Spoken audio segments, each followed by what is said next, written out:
Good afternoon, and welcome to NuScale's second quarter 2024 earnings results conference call. Today's call is being recorded. All participants are in listen-only mode. After management's prepared remarks, there will be a question-and-answer session. If you would like to ask a question during this time, simply press star followed by the number 1 on your telephone keypad. If you would like to withdraw your question, press star 1 again. A replay of today's conference call will be available and accessible on NuScale's website at ir.nuscalepower.com. The web replay will be available for 30 days following the earnings call. At this time, for opening remarks, I would like to turn the call over to Scott Kozak, Director of Investor Relations. Please go ahead, Mr. Kozak. Thank you, Operator. Welcome to NuScale's second quarter 2024 earnings results conference call. With us today are John Hopkins, President and Chief Executive Officer, and Ramsey Hamady, Chief Financial Officer. On today's call, NuScale will provide an update on our business and discuss financial results. We will then open the phone lines for questions.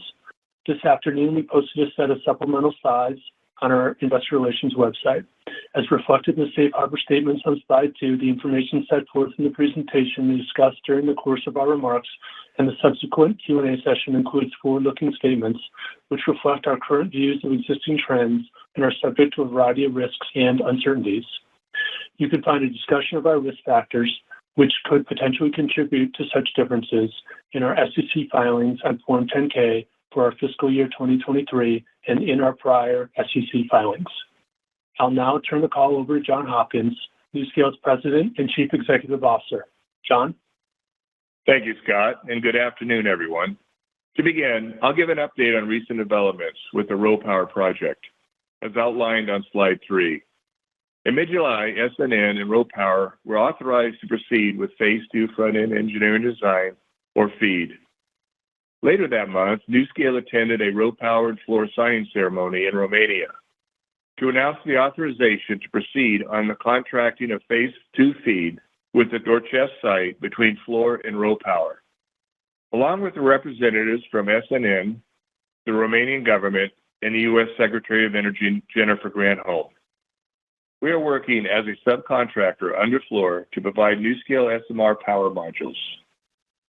Next, let's consider the current nuclear landscape and why we believe SMRs, especially NuScale, are well-positioned. As depicted on slide 4, today's environment is experiencing a surge in electricity demand while companies and governments seek to mitigate the production of emissions contributing to climate change. Nuclear energy is increasingly considered a secure energy solution to meet growing demand and achieve ambitious climate goals. Companies are pressured to source reliable energy while fulfilling their commitments to reduce emissions. They are concerned with having the energy to power their facilities and where that energy comes from, placing greater emphasis on decarbonized baseload energy. For instance, last month, Google reported that increased electricity demand driven by AI and its growing fleet of data centers caused the company's greenhouse gas emissions to grow 48% above its 2019 baseline, posing a challenge in meeting its carbon neutrality goals by 2030. The U.S. Department of Energy aims to triple nuclear capacity, adding 200 gigawatts to meet net zero emission goals by 2050. Nuclear energy is a valuable asset in the context of the global energy transition because it is a sustainable solution that operates reliably. This combination does not exist with other current energy solutions like wind or solar, which are intermittent and weather-dependent. NuScale's growth potential in the U.S. is significant as the need for nuclear energy transition becomes clearer. Another opportunity for advanced nuclear power is to decarbonize industrial processes. As you may recall, NuScale can provide process heat for industrial customers by offering a safe, clean, reliable baseload energy source with a limited land footprint. NuScale's compact emergency planning zone allows us to co-locate with production facilities. This positions us favorably when engaging with potential manufacturing customers, many of which are thriving due to onshoring trends in the U.S. and we are having numerous productive discussions in this area. The most exciting source of new demand is the rapid growth of data centers to support AI. These facilities are projected to consume more than 9% of domestic electricity by 2030. By producing uninterrupted power, advanced nuclear is the ideal solution to meet these energy needs. Slide 5 highlights the data center and AI landscape. Our developer partner, ENTRA1 Energy, is working diligently with us on deploying NuScale SMRs globally. With a combination of ENTRA1 Energy and NuScale, we have originated opportunities, projects, and relationship with numerous potential end users, including some of the world's largest tech companies. These tech companies' related opportunities emerged over the last several months, mainly driven by significant demand for hyperscale and AI infrastructure growth. Considering the evolution of tech companies' electricity needs, their current sense of urgency is justified. Data centers, AI, and cloud storage are 24/7 power consumers that require an uninterrupted, reliable power supply, and they are critical for many tech companies looking to compete in today's market. Goldman Sachs forecasts a 15% compound annual growth rate in U.S. data center power demand through 2030. The speed of demand growth is evident in Virginia, for example, where data centers are consuming 1/4 of the state's electricity. Several of the country's most populous regions, including Dallas-Fort Worth, Silicon Valley, Chicago, New York, and Greater Atlanta, have construction activity projected to lead to a significant 50% or higher increase. This is where NuScale comes in. NuScale is an SMR technology provider and will grow by focusing solely on installing our technology inside power plant projects. Our SMR technology resonates strongly in areas seeking reliable decarbonized energy because our solution is clean and always on 24/7. Our SMRs are scalable, reliable, and near-term deployable, aligning with clean energy commitments.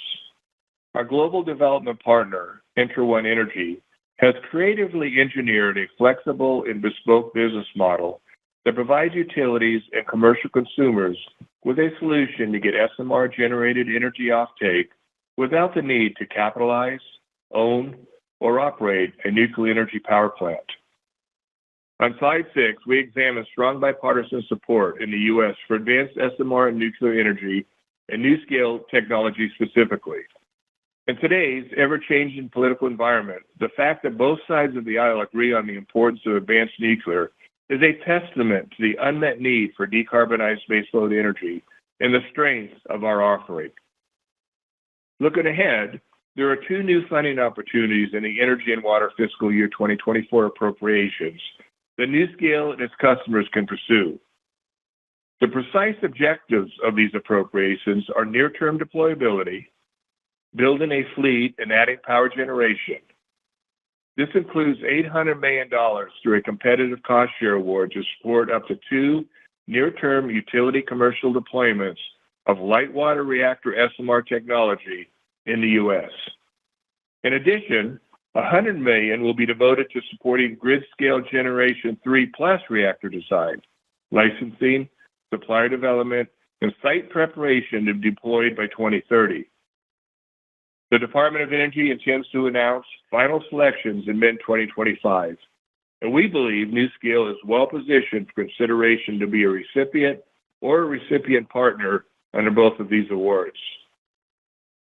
In addition, the Bipartisan Advance Act was signed in July 2024, which seeks to streamline the nuclear energy regulatory process by allowing the U.S. Nuclear Regulatory Commission, or NRC, to hire more staff, reduce licensing fees, speed application processing, and ease the burden of environmental reviews.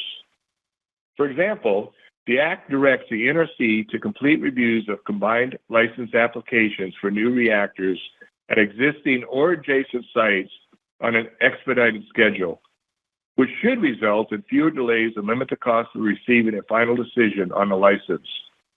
The NRC was also directed to rely upon existing licensing information when a new reactor is built at an existing site, ensuring a more predictable and timely decision. The Act includes several crucial provisions that could have a significant impact for NuScale. One provision aims to streamline the conversion of retired fossil fuel plants into nuclear facilities, potentially reducing costs in benefiting regions in the United States that might otherwise struggle during the energy transition. Another provision seeks to encourage increased foreign investment in the American nuclear sector by removing restriction on foreign entities' ability to seek certain licenses, thus potentially attracting foreign capital to support the domestic deployment of NuScale. Additionally, the Act supports international harmonization efforts to enhance the global regulatory process and promote more efficient licensing approaches with international customers. The impact for NuScale could potentially facilitate NuScale's collaboration with international customers and partners with strong backing from the U.S. State Department to ensure timely compliance with foreign regulations. Moving on to slide 7, our readiness for deployment is far more advanced than our SMR technology peers, and the gap continues to widen. We are the only SMR technology with design certification from the NRC, while our SMR competitors remain early in the process of working towards approval. Our standard design approval application for a 77 megawatt operate is scheduled to conclude by mid-2025. The design is based on our same fundamental safety case and features approved by the NRC in 2020. And we believe the 77 megawatt NuScale Power Module supports an even more comprehensive range of customers. We're also leading the pack on the manufacturing side. Doosan, our SMR manufacturer, continues making progress in producing the first NuScale Power Modules and all the forgings needed to support the start of fabrication for upper reactor pressure vessels. This continued work provides advantages to our next project deployment, shortening delivery significantly. When it comes to manufacturing our modules, NuScale's relationship with our long-term supply chain partners, many of which are strategic investors, are one of our most significant sources of strength. Our robust supply chain has positioned NuScale as a clear manufacturing readiness leader in the SMR space. NuScale's ongoing efforts to cultivate these essential relationships set us apart from our peers. In June, we hosted our third annual supplier working group in Fort Worth, Texas, where we engaged with 43 representatives from 22 supplier organizations, sharing our significant accomplishments, providing updates on our deployment progress, and collaborating on supply readiness. These partnerships are crucial for the long-term delivery of high-quality, cost-competitive components. We remain devoted to working closely with our partners to develop a global supply chain that addresses the demand for NuScale's technology as it grows. I also want to touch on the request for proposal recently submitted by NuScale in Inter1 Energy to the Great British Nuclear SMR Competition. Given our regulatory head start and manufacturing readiness, we are uniquely prepared to deploy dependable, carbon-free nuclear power across the United Kingdom. Before I turn the call over to Ramsey, I want to acknowledge that 17 years ago, Chief Technology Officer and co-founder Dr. Jose Reyes' dream of designing a smaller, safer, and more cost-competitive alternative to conventional nuclear power became a reality as NuScale Power opened its doors. As we celebrate 17 years of memories, we remain committed to improving the quality of life for people worldwide through the advancement of SMR nuclear technology. I could say with confidence the exciting momentum building right now is remarkable. Whether it's industrial electrification, process heat, or the rapidly escalating demand of the data economy, NuScale's SMR technology is part of the energy solution for the future. Given our ability to produce clean, reliable energy, reach end users, and help them achieve their sustainability goals. We maintain competitive advantages in technology, safety, manufacturing readiness, siting, and regulatory success, and are prepared to produce and deliver. So as 2024 continues, we are pleased with where we are and look forward to updating you on our progress. Now I'll turn it over to Ramsey to provide our financial update. Ramsey? Thank you, John, and hello, everyone. Our financial results are available in our filings, so my focus will be on explaining major line items. See Slide 8 for second quarter results and relevant factors impacting our financial position. All figures following are for Q2 2024, unless I state otherwise. NuScale's overall cash position was virtually unchanged during the period, ending the second quarter with cash and equivalents of $136 million, 5.1 of which is restricted, and no debt. This compares to cash and equivalents of $137.1 million, 5.1 of which was restricted, and no debt at the end of the prior quarter. For the quarter ending June 30th, 2024, NuScale reported revenue of $1 million and a net loss of $74.4 million. This includes a non-cash expense of $36.7 million related to an increase in the fair value of warrants outstanding. During the same period in the prior year, the company reported revenue of $5.8 million and a net loss of $29.7 million. During the current quarter, we reported an operating loss of $41.9 million, compared to an operating loss of $56.1 million in the second quarter of 2023. This year-over-year reduction in quarterly operating expense of $14.2 million reflects the company's successful efforts to reduce expenses and operate more efficiently. Subsequent to the second quarter of 2024, the company executed a revenue-generating agreement in relation to the advancement of the Dorchester project FEED Phase 2. Over the next 12 months, we anticipate additional revenue from Fluor Corporation in respect of our continued contributions towards this project. Looking forward, we continue to be focused on managing liquidity and risk and remaining good stewards of shareholder capital. I will conclude my remarks with a brief view of our capitalization summary on Slide 9. Additional information may be found in our SEC Form 10-Q and earnings release. With that, I'd like to thank you again for joining today and for your continued support of NuScale. We'll now take questions. Operator? At this time, I would like to remind everyone, in order to ask a question, please press star followed by the number 1 on your telephone keypad. Your first question comes from the line of George Gianarikas with Canaccord Genuity. Please go ahead. Hi, everyone. Thank you for taking my questions. Maybe if you could provide us a little bit more color on your discussions with some of the data center companies, the hyperscalers. To the extent there are bottlenecks in the deployment of your reactors, is it possibly due to the fact that there aren't sort of independent third parties who are willing to provide the risk capital and maybe own the reactor? And to what extent can ENTRA1 sort of play a role in helping to fill that void? Thank you.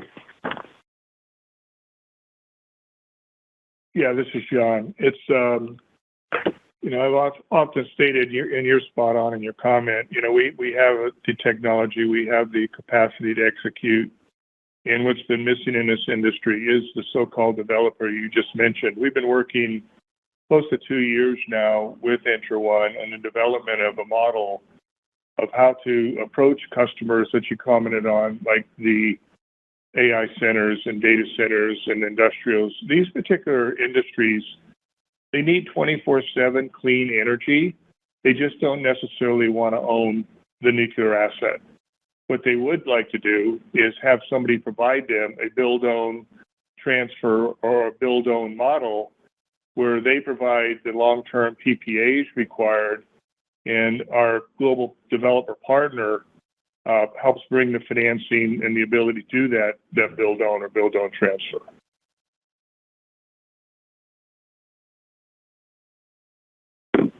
Got it. Thank you.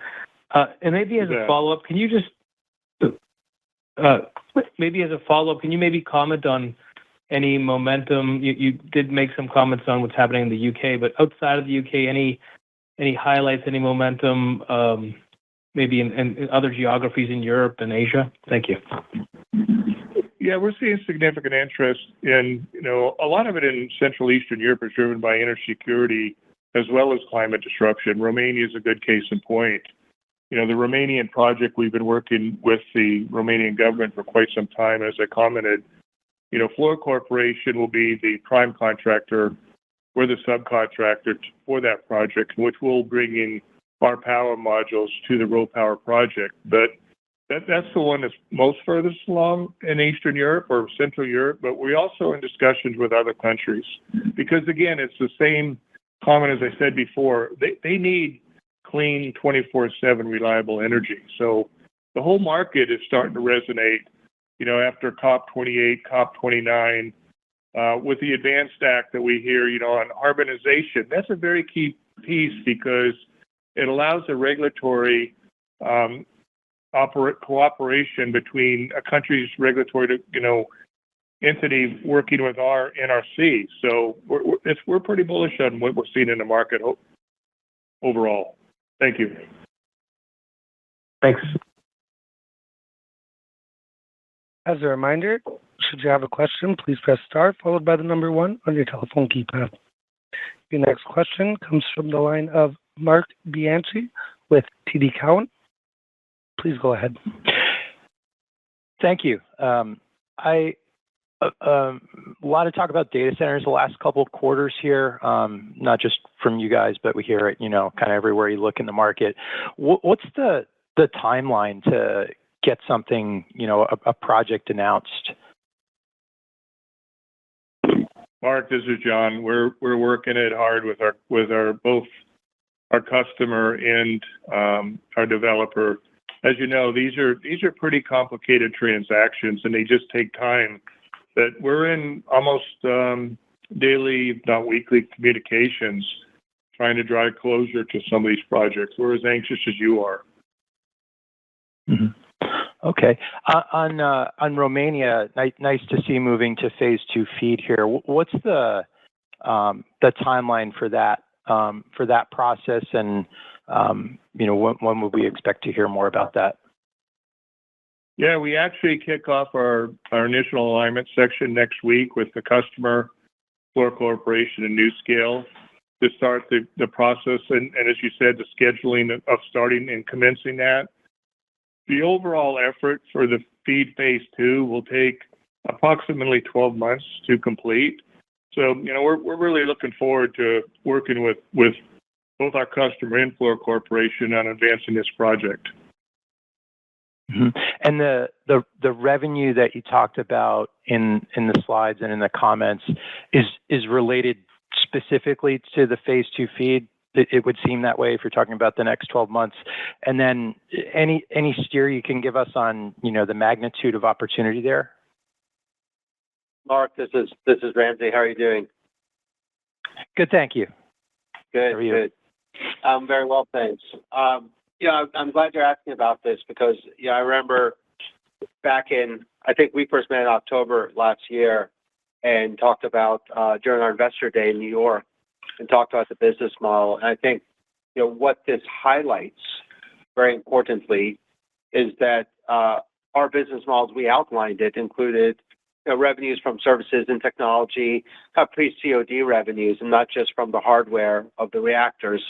And so this is a great example of the fact that we're generating revenue pre-COD. I think that's important for us to note. In terms of the magnitude, Mark, I know it's been tough with me not providing guidance on earnings or on magnitude of revenues, and we're still not doing that yet. I think once we have a couple more projects in the pocket and we have more visibility, we're going to start doing that. But for right now, we're going to stay away from providing guidance. Yep. Okay. Well, maybe to ask you another number question on, can you say what cash from operations was in the quarter? I mean, I know we'll get it in the queue, but just so that we could frame kind of a discussion about where that might go. Yeah, absolutely. Look, I'll focus on OpEx because, and I'm going to go on a look back basis, Mark, first a look forward basis, but here's some guidance I think I can offer.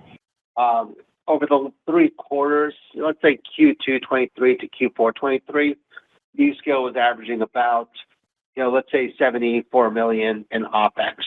And if I take out CFPP, it's probably around $56, $57 million. When we did our RIF back in January, we announced in a press release, we said we're realizing savings of 50 to 60 million. And I just had my team doing the analysis, and we've started to realize those savings. So we've gone down from, OPEX of around 55 million to OPEX that average 43 million over the last 2 quarters. So I think that's a great, a great achievement for us. That's delivering on what we said we were going to deliver, which is real prudence in terms of our expenses and cost savings to our shareholders. Yep. Okay, that makes sense. Thanks, Ramsey. Thank you so much, man. Your next question comes from the line of Ryan Pfingst with B. Riley Securities. Please go ahead. Yeah, hey guys, thanks for taking my questions. Just to follow up on RoPower, could you remind us what the next steps are beyond FEED Phase 2 and the potential timing around those next steps?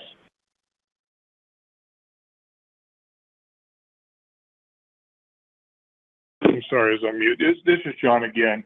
As I commented, that we completed the preliminary FEED, and it was very successful. This next phase, as we said, is the front end engineering design, and it's the engineering design approach used to control our project expenses and go through this next year to finalize to go into the final approval by the Romanian government for the next phase of the project which would be to move forward on the complete project itself.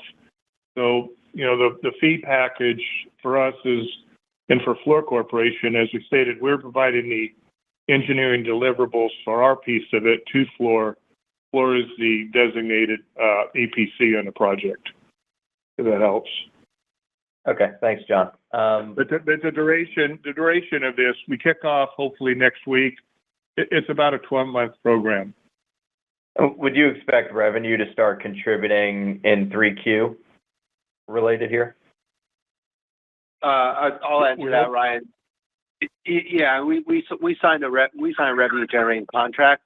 I don't want to make any statements around GAAP revenue just in terms of recognition until we actually book that.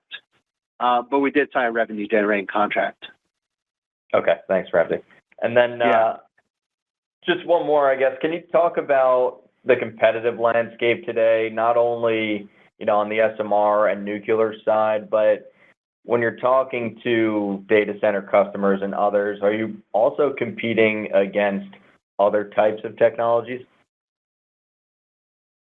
In the customers who we're talking with right now, some of them will probably put out an RFP that would involve, other technologies. It depends on what they're asking for. But a lot of conversations that we are engaged with right now, it's really about, as I commented before, the ability to bring the BOT model and the BO model. We've yet to see another developer of the magnitude that we're seeing here with the tier one banks that we're working with coming forward with that similar type model. We hear discussion about it, that at this point, the competition, as you know, as I commented before, we are going through our power upgrade, but we did get through the licensing process. And as far as I know, no other U.S.-based technology anyway has completed the design certification application for the Nuclear Regulatory Commission. Great. Thanks for that color, guys. I'll turn it back. Hey, thank you, Ryan. Ladies and gentlemen, that completes the question and answer session. I'll now turn the call back over to NuScale CEO, John Hopkins, for closing remarks. Please go ahead. Thank you, operator. NuScale, again, with our strategic partner, ENTRA1 Energy, is executing, we believe, a very robust project development pipeline and are prepared to deliver with industry-leading manufacturing readiness. And we believe we're well positioned to commercialize the NuScale SMR technology. We're very pleased with our progress and remain steadfastly focused on our goals. And I'd like to thank everybody for participating today. Thank you. Ladies and gentlemen, that concludes today's call. Thank you all for joining, and you may now disconnect.